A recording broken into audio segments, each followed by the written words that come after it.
Welcome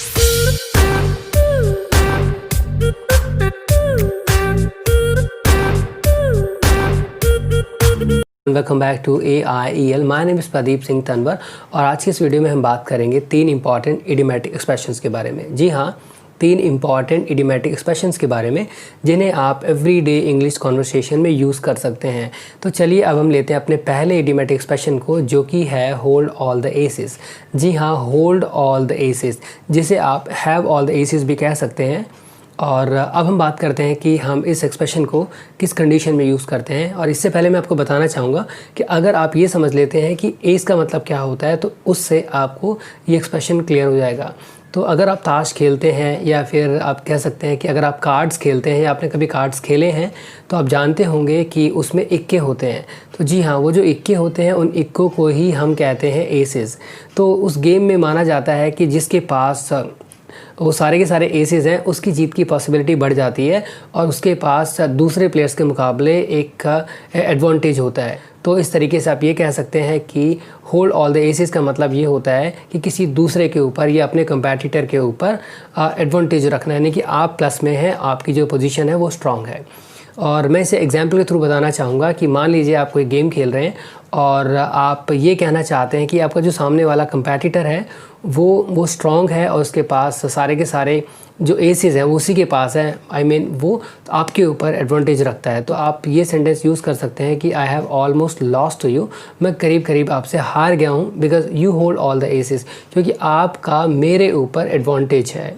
ठीक है, तो इस तरीके से आप इस एक्सप्रेशन को यूज़ कर सकते हैं। तो चलिए अब हम बढ़ते हैं अपने नेक्स्ट एक्सप्रेशन की ओर। हमारा नेक्स्ट एक्सप्रेशन है ऑन द गो।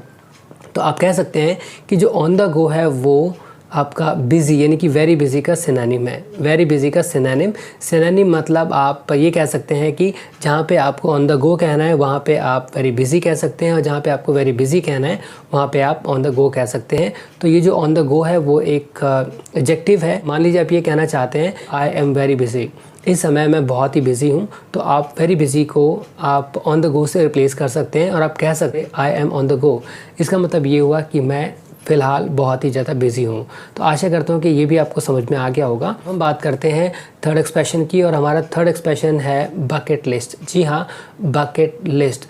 अब मैं बताना चाहूँगा कि ये बकेट लिस्ट क्या होता है। तो आप कह सकते हैं कि जो बकेट लिस्ट है वो एक लिस्ट है उन सपनों की, उन इच्छाओं की, उन एस्पिरेशंस की जो एक इंसान एक सर्टेन एज तक पूरी कर लेना चाहता है। मान लीजिए मैं आपसे कहूँ कि आप 28 साल से पहले किन सपनों को पूरा करना चाहते हैं, या फिर आप अपनी शादी से पहले क्या क्या चीज़ें करना चाहते हैं। तो कहने का मतलब हम ये कह सकते हैं कि जब आप अपने कुछ सपने रखते हैं और चाहते हैं कि इस सर्टेन एज तक ये सारे के सारे सपने पूरे हो जाएं, तो वो जो उसकी जो लिस्ट होती है उसे आप बोलते हैं बकेट लिस्ट। तो आप समझ सकते हैं कि बकेट लिस्ट का मतलब होता है list of aspirations, list of wishes and dreams.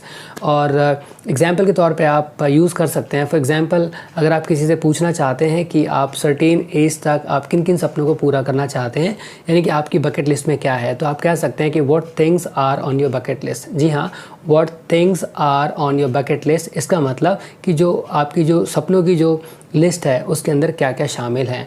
और अगर आप इसका आंसर देना चाहें तो आप कहना चाहें कि मेरे पास मतलब बहुत सारी चीज़ें हैं, यानी कि मेरी जो बकेट लिस्ट है उसमें बहुत सारी चीज़ें हैं, तो आप कह सकते हैं कि I have a lot of things on my bucket list. और एक बात याद रखिएगा कि आप प्रपोजिशन का यूज़ जो करेंगे वो इन का यूज़ ना करें, आप यहाँ पे बकेट लिस्ट से पहले ऑन का यूज़ करें, क्योंकि हम हिंदी पे ज़्यादा फोकस करते हैं और हिंदी पे ये देखते हुए कि हिंदी में यानी कि इसमें मे आ रहा है, तो मे को टारगेट करते हुए हम वहाँ पे इन लगा देते हैं। तो जैसे कि मैं हर बार कहता हूँ कि हिंदी अलग लैंग्वेज है, इंग्लिश अलग लैंग्वेज है, दोनों के ही अपने अपने जो ग्रामेटिकल रूल्स हैं, तो हम उन्हें फॉलो करते हैं। तो आशा करता हूँ कि आपको समझ में आ गया होगा कि बकेट लिस्ट क्या होता है। आशा करता हूँ कि आपको ये तीनों के तीनों एक्सप्रेशन समझ में आ गए होंगे, और अब से आप इन तीनों एक्सप्रेशंस को अपने दोस्तों के साथ यूज़ करने वाले हैं। और दोस्तों, अगर ये वीडियो आपको पसंद आई तो प्लीज़ लाइक करना ना भूलें और कॉमेंट ज़रूर करें, और एक बात और, चैनल को सब्सक्राइब करना ना भूलें। जल्दी मिलेंगे एक और नई वीडियो के साथ, तब तक के लिए बाय बाय।